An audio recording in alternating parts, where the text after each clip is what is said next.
요즘 뉴스를 보고 있으면 마음이 편할 날이 없습니다. 한쪽에서는 전쟁 소식이 들려옵니다. 미국과 이란의 충돌이 다시 커질 수 있다는 소식이 전해지고 있습니다. 우크라이나와 러시아의 전쟁은 끝날 기미가 잘 보이지 않습니다. 세계적으로 이름이 알려진 사람의 갑작스러운 죽음이나 충격적인 사건도 연이어 전해집니다. 우리나라에서도 안타까운 사고와 범죄 소식이 끊이지 않습니다. 생활비는 오르고 있습니다. 주식시장은 하루아침에 크게 흔들립니다. 평범한 국민들은 먹고 사는 문제로 걱정하는데 정치권에서는 서로를 공격하고 자신들의 이해관계를 지키는 일에만 몰두하는 것처럼 보일 때도 있습니다. 이런 뉴스를 계속 접하다 보면 마음속에 한 가지 질문이 생깁니다. 앞으로 세상이 어떻게 되는 것일까? 우리 자녀들은 과연 괜찮을까? 내가 어렵게 모은 재산은 안전할까? 이 사회를 믿고 살아도 되는 것일까? 불안해지는 것은 이상한 일이 아닙니다. 오히려 세상을 진지하게 바라보는 사람일수록 더 불안할 수 있습니다. 그러나 여기서 우리가 꼭 기억해야 할 것이 있습니다. 세상이 흔들린다고 해서 우리의 마음까지 반드시 흔들려야 하는 것은 아닙니다. 오늘은 불안한 사회에서도 평정심을 잃지 않는 사람들에게 어떤 공통점이 있는지 함께 생각해 보겠습니다. 평정심은 아무 걱정 없이 사는 상태가 아닙니다. 세상의 고통을 외면하는 무관심도 아닙니다. 두려운 현실을 바라보면서도 그 두려움에게 내 삶의 운전대를 내주지 않는 힘입니다. 그렇다면 평정심을 가진 사람들은 어떤 마음으로 살아갈까요? 첫 번째입니다. 평정심을 가진 사람은 내가 바꿀 수 있는 것과 바꿀 수 없는 것을 구분합니다. 전쟁이 일어났다는 소식을 들으면 마음이 무거워집니다. 어느 나라의 지도자가 어떤 결정을 내릴지 걱정됩니다. 주식시장이 급락하면 앞으로 얼마나 더 떨어질지 두렵습니다. 정치권의 다툼을 보면 화가 납니다. 그러나 우리가 하루 종일 걱정한다고 해서 전쟁이 멈추는 것은 아닙니다. 주가를 계속 확인한다고 해서 시장이 내 뜻대로 움직이는 것도 아닙니다. 정치 뉴스를 수십 번 본다고 해서 정치인들이 갑자기 달라지지도 않습니다. 스토아 철학자 에픽테토스는 우리 삶에는 통제할 수 있는 것과 통제할 수 없는 것이 있다고 가르쳤습니다. 다른 사람의 행동과 세상의 사건은 내가 통제하기 어렵습니다. 그러나 그 사건을 대하는 나의 태도와 오늘의 행동은 어느 정도 선택할 수 있습니다. 전쟁을 당장 멈출 수는 없지만 평화를 위해 기도하고 어려운 이웃을 도울 수는 있습니다. 주식시장의 방향을 맞출 수는 없지만 무리한 투자를 줄이고 내 자산을 점검할 수는 있습니다. 정치인들을 내 뜻대로 움직일 수는 없지만 선거에서 책임있게 판단하고 이웃과 품위있게 대화할 수는 있습니다.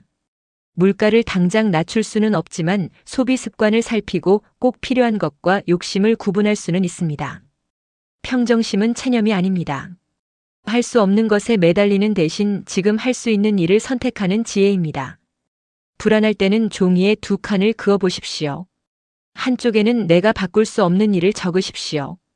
다른 쪽에는 오늘 내가 할 수 있는 일을 적으십시오. 그리고 두 번째 칸에 적힌 일 하나를 실천해 보십시오. 마음은 생각만으로 안정되지 않습니다. 작은 행동을 시작할 때 비로소 제자리를 찾습니다.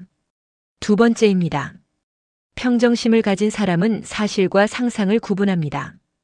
불안은 아직 일어나지 않은 일을 이미 일어난 것처럼 느끼게 만듭니다. 주가가 하루 크게 떨어지면 우리는 이렇게 생각합니다. 이제 모든 것이 무너질 거야.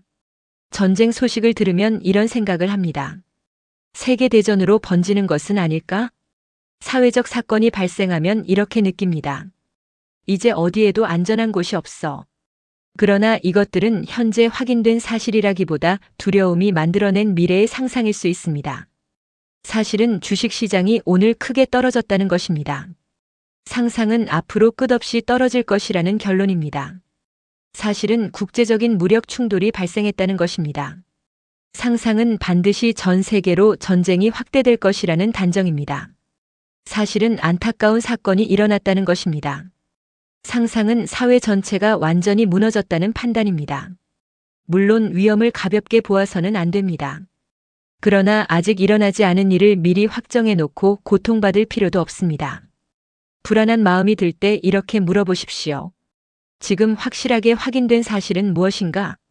내가 두려워하는 일 가운데 아직 일어나지 않은 것은 무엇인가? 나는 사실에 반응하고 있는가 아니면 상상에 반응하고 있는가? 이 세 가지 질문만으로도 마음의 속도를 늦출 수 있습니다. 세 번째입니다. 평정심을 가진 사람은 일상의 질서를 지킵니다. 세상이 혼란스러울수록 사람들은 거대한 해답을 찾으려 합니다. 그러나 마음을 붙잡아주는 것은 의외로 사소한 일들입니다. 정해진 시간에 일어나는 것, 천천히 아침을 먹는 것, 햇볕을 받으며 걷는 것, 집안을 정리하는 것, 가족에게 안부 전화를 하는 것, 오늘 해야 할 일을 하나씩 끝내는 것. 이런 작은 질서가 우리를 현실에 붙들어줍니다. 불안은 우리의 마음을 아직 오지 않은 미래로 데려갑니다. 반면 일상은 우리를 지금 이 순간으로 돌아오게 합니다. 주식 시장이 흔들려도 식사는 해야 합니다. 정치권이 싸워도 몸은 움직여야 합니다. 세계가 불안해도 가족에게 따뜻한 말을 건넬 수 있습니다. 어떤 분은 이렇게 말할 수 있습니다. 세상이 이토록 심각한데 산책이나 하고 있어도 되는가? 그렇습니다. 산책은 현실 도피가 아닙니다. 내 몸과 마음을 지켜서 현실을 더 잘 감당하기 위한 준비입니다. 우리가 무너지면 가족을 도울 수도 없습니다. 마음이 소진되면 올바른 판단도 하기 어렵습니다.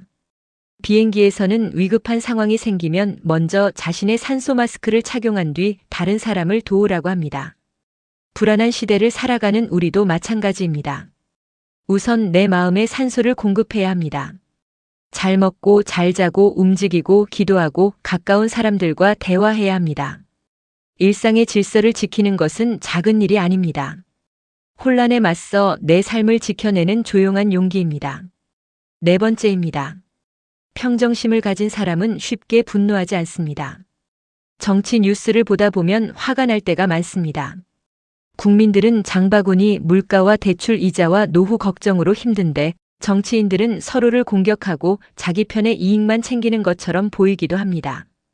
그럴 때 분노하는 것은 자연스럽습니다. 불의에 대한 분노는 사회를 바꾸는 힘이 되기도 합니다. 그러나 분노가 삶 전체를 차지하게 해서는 안 됩니다. 하루 종일 정치인을 욕한다고 해서 내 생활이 나아지는 것은 아닙니다. 반대편 사람을 미워한다고 해서 우리 사회가 더 건강해지는 것도 아닙니다. 분노는 처음에는 정의감처럼 느껴집니다. 그러나 오래 붙들고 있으면 결국 내 마음부터 태웁니다. 평정심을 가진 사람은 잘못된 일을 보고도 침묵하는 사람이 아닙니다. 다만 분노를 혐오로 바꾸지 않습니다. 사람 전체를 악으로 규정하지 않습니다. 확인되지 않은 이야기를 퍼뜨리지 않습니다. 자신이 지지하는 편의 잘못도 잘못이라고 말할 수 있습니다. 상대편에도 인간적인 사정과 나름의 생각이 있을 수 있음을 인정합니다. 사회를 바꾸는 데 필요한 것은 더 큰 고함만이 아닙니다. 사실을 확인하는 태도입니다. 원칙에 따라 판단하는 양심입니다. 다른 의견을 가진 사람과도 대화할 수 있는 품격입니다. 무엇보다 내 삶에서 정직과 책임을 실천하는 자세입니다. 정치가 마음에 들지 않는다고 해서 나까지 무책임하게 살아서는 안 됩니다. 세상이 이기적으로 변해간다고 해서 나까지 이기적인 사람이 될 필요는 없습니다. 오히려 세상이 거칠수록 나는 더 따뜻하게 살아야 합니다. 그러므로 오늘의 두려움을 인생 전체의 결론으로 삼지 마십시오. 오늘 주식이 떨어졌다고 내 노후 전체가 무너진 것은 아닙니다. 오늘 정치가 실망스럽다고 우리 사회의 모든 희망이 사라진 것도 아닙니다.